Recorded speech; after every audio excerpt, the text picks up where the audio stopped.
Hey, welcome to another edition of Kyle Meredith with. It's the interview series presented by WFPK at WFPK.org. Consequence, the Consequence Podcast Network. Thanks as always for making your way here, checking out the series. Please do hit that subscribe button while you're here. I put out 3 new interviews every single week. It's a new one every Monday, Wednesday, and Friday. Great way to keep up with your favorite artists, discover some new ones. Do so at all the usual podcast places like iTunes, Apple Podcast, at Spotify, Podchaser, NPR. YouTube for the video versions right here or wherever you get your podcast from. Subscribe to Kyle Meredith with. That's me, Kyle Meredith. Today, I get to talk with 2 amazing acting legends, Vera Farmiga and Cherry Jones. Both are in the new Apple TV Plus series called 5 Days of Memorial. This show is so many things. It's a disaster show at some points. It's a medical show at some. I mean, it's a historical show too. So we go back to Hurricane Katrina at Memorial Hospital, the real settings, and what happened on the day of and the 5 days afterwards, and then the fallout from that. So if you know the story, you know about the 45 bodies that were found after the hurricane, after the waters had receded. But what exactly happened? That's what this whole series tends to sort of not find out, not but sort of tell the story of anyway, especially through these doctors' eyes. It's an incredible piece, and I am so honored to be able to talk with it. So let's jump into this. It's Kyle Meredith with Vera Farmiga and Cherry Jones. It's Kyle Meredith with Consequence. Hi, Kyle. Hi, Kyle. We were just saying that it's an appropriate name for our series, Consequence. Oh, that is indeed. Well, it's such a pleasure to meet both of you. And I got to tell you, it is incredible to watch you both on screen in 5 Days Memorial, which, here's a story that's been framed. It's an event that's been framed. It's been told. It's through the news, through a book. Why did you want to be a part of this story? Why was it important to you both? And I don't know, Vera, do you want to go first? It was important on so many different levels for me. Number one, I know I need to do it if I get scared of doing it. It's just something that, I'm motivated by my fear and insecurity. Like, I was scared to take on this role. It felt like an enormous responsibility. There was this story touches on so many different relevant topics. An event, a natural disaster like Hurricane Katrina blows in, and it just breaks up that very settled way of the way society functions, right? And it exposes all the stuff that doesn't work about how the government operates, how healthcare systems operate, the socioeconomic injustices, prejudice, the whole gamut, right? It's all in here.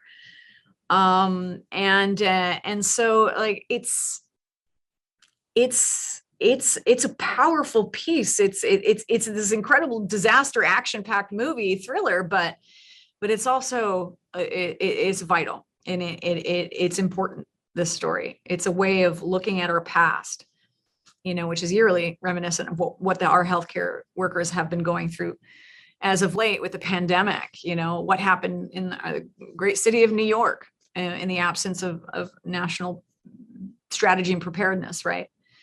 Yeah. And we got to look to the past to be able to change the way we operate. Yeah.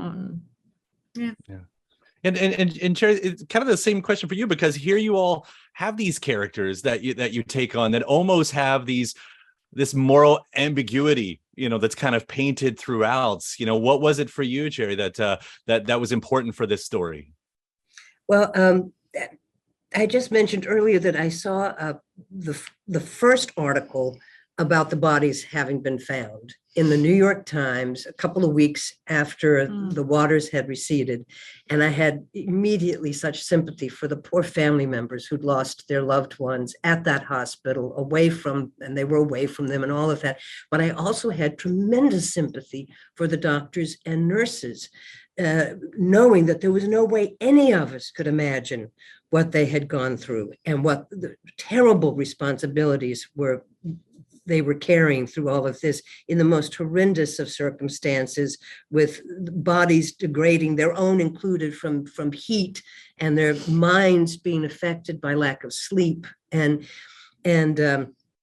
for these people to then be tormented, I wanted to play my character in this dramatization because I had tremendous respect for her, and for all the moral ambiguity. At the end of the day, I know that will be debated and discussed at the end of the series, but I hope also as people sit at home, they also wake up a bit and say, now, what are we going to do about all of this? If it just adds to the conversation, even a scintilla, it'll have worth. Yeah. Well, the amount of acting that you all do throughout this, and I think that's a very obvious statement, but you know, when that camera holds on you both, and what you do even in the silent moments, Vera, as an actor, like, how taxing is it to stay in that mode? Because for those first 6 episodes, like, it's a heavy weight on your face. Some days it's easier than others. Depends on my hormonal cycle. No, it depends. It really does depend. It wafts in and out. Sometimes it's really difficult. I was separated from my children at the time, ages 10 and 12, for 4.5 months. And so that abandonment compounded with the character's abandonment, so you draw on what you do. And some days it's easier than others. Some days you got to deliver. So, I mean, you're being paid to deliver. So you've got no choice but to deliver. And the ways you go about as an actor, trying to find that.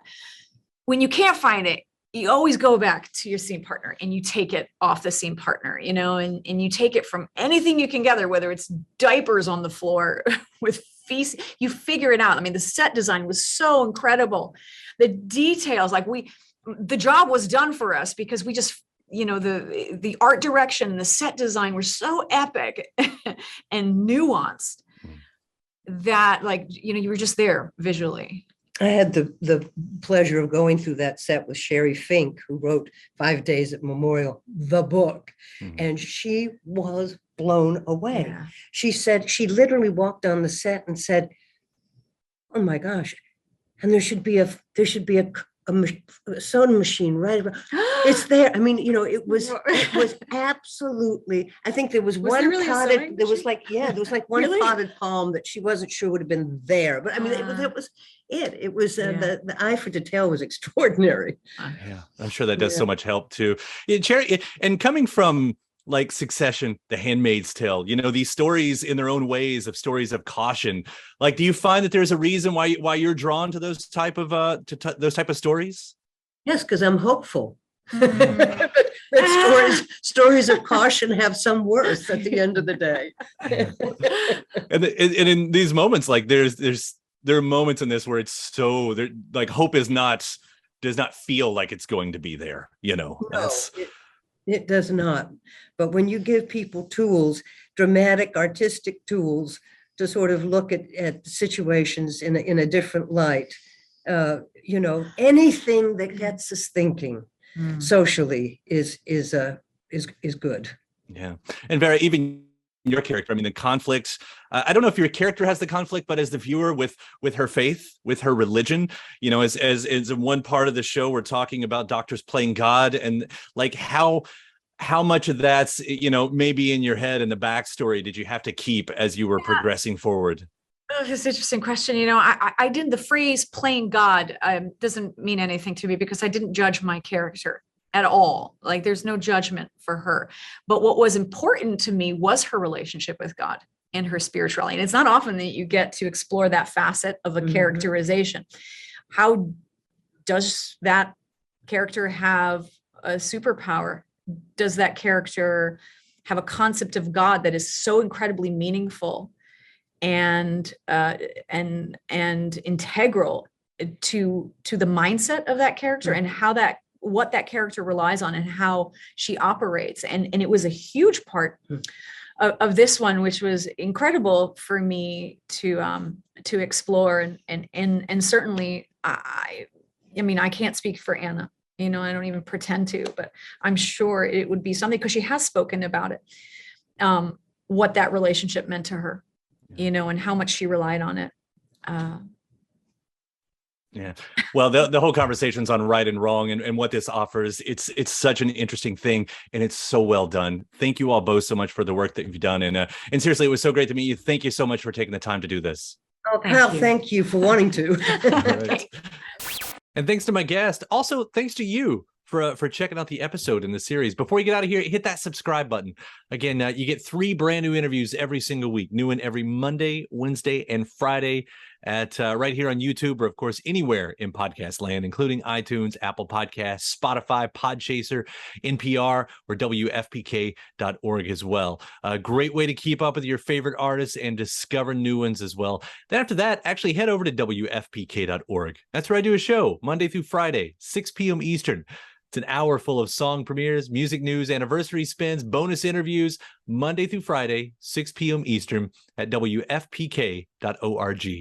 Consequence has your music and film news. You can also find me on the social media spots, Facebook, Instagram, mostly on Twitter. All 3 of them, the address is at Kyle Meredith. Do hope you like and follow along. That does it for another edition. I'm Kyle Meredith. I'll see you next time.